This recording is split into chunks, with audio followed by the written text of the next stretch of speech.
salamat sa inyo lahat.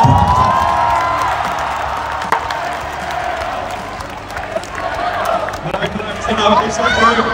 Na-appreciate ko namin yung cheer niyo po talaga kasi hindi ko namin na-expect na manonood po kayo sa support. Maraming salamat po.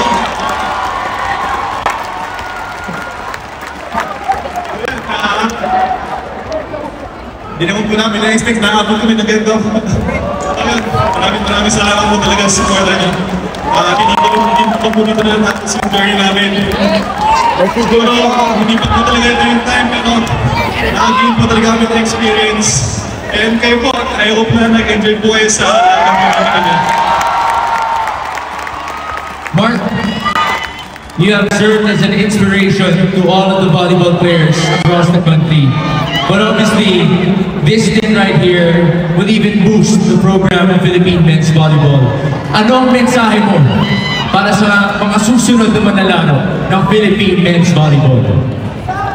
Ayun guys, sa mga bata na naglaro ng volleyball at gusto subukan yung volleyball, please subukan nyo na.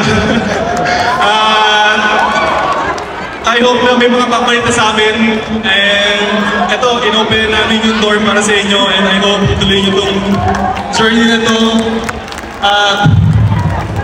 Yun, pagbutihan nyo, I hope yung mga bata dyan, makapunta ko pa.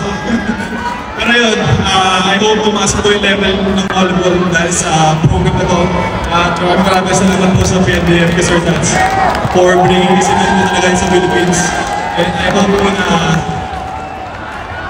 marami na magsusupport sa men's volleyball. Ladies and gentlemen, mga kababayan, Mark Espejo! He will now be signing our Mikasa ball for our Mikasa moment. Who wants the autographed volleyball?